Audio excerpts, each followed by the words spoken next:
Next slide. ఈరోజు మీరు చూస్తే అధ్యక్ష, ఎందుకు పీపీపీ? ఇది ఈరోజు వచ్చింది కాదు. పీపీపీ అనేది మనకు ఆర్థిక సంస్కరణలు వచ్చిన తర్వాత ఈ పీపీపీ అనే దానిపైన ఒక రోడ్డు, ఒక ఎయిర్పోర్టు, నవేడేస్ ఒక కాలేజ్, లేకపోతే ఒక టెలికాం, పవర్ ప్రాజెక్ట్స్, ఎవ్రీథింగ్ వచ్చే పరిస్థితికి వచ్చాయి అధ్యక్ష. దీనివల్ల ప్రైవేట్ సెక్టర్ ఎఫిషియన్సీ వస్తుంది. ఎందుకు ఇండియాలో మనం ఒక్కసారి చూస్తే స్వతంత్ర భారతదేశంలో సోషలిస్టిక్ మిక్స్డ్ ఎకానమీకి వెళ్ళాం. మిక్స్డ్ ఎకానమీకి వెళ్ళాం కాబట్టి ప్రభుత్వ పెట్టుబడులు పెట్టాం.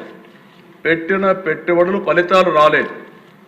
ఎప్పుడైతే ఎకనామిక్ రిఫార్మ్స్కి వెళ్ళామో ప్రైవేటు వ్యక్తులు వచ్చారు, పెట్టుబడులు పెట్టారు, సమర్థవంతంగా చేశారు, దానివల్ల సంపద సృష్టించారు, దేశానికి ఆదాయం పెరిగింది. ఈరోజు సూపర్ జిఎస్టీ, సూపర్ సేవింగ్స్ వరకు వచ్చామంటే ఆ సమర్థతలో ఫలితాలే ఇవన్నీ వచ్చాయి. ఎకనామిక్ రిఫార్మ్స్లో ఫలితాలు వచ్చాయి. అందుకే అధ్యక్ష, ఈ ప్రాజెక్టులో 3,700 కోట్ల రూపాయలు మనకు సేవింగ్స్ వస్తాయి. ఇంకొక పక్కన 500 కోట్ల సంవత్సరానికి ఆపరేషనల్ మేనేజ్మెంట్.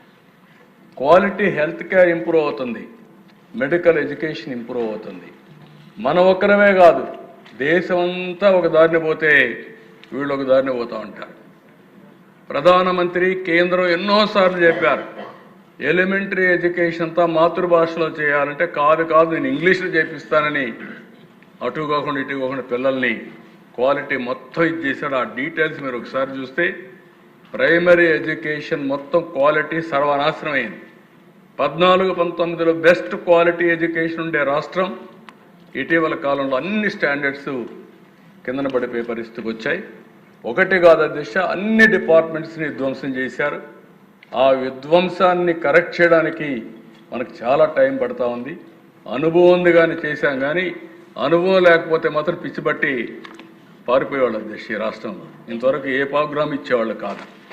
ఈరోజు యూపీలో ఇచ్చారు, ఒరిస్సాలో, జార్ఖండ్, ఒకటి కాదు దేశం మొత్తం పీపీపీ మోడల్లో కాలేజెస్ ఇచ్చారు, ముందుకు పోతున్నారు. కడాన అధ్యక్ష ఎడ్యుకేషన్ సెక్టర్ అయితే IIT Chennai, IIM Udaipur, IIT Nagpur, infrastructure అంతా వయా పీపీపీలో పోయే పరిస్థితికి వచ్చారు. అంటే ఆ కాలేజీలని ప్రైవేట్ చేస్తారా? ఈరోజు ఒక మోడల్ కింద సంపద సృష్టించాలి, ప్రజలకు మెరుగైన సౌకర్యాలు కల్పించాలి, తొందరగా అనుకున్న ప్రగతిని సాధించాలంటే పీపీపీ తప్ప వేరే మార్గం లేదు. నేను సీఎంగా ఉన్నప్పుడు పీపీపీ కింద జేగురపాడు పవర్ ప్లాంట్ జీవీకి ఇస్తే అది పూర్తి చేసి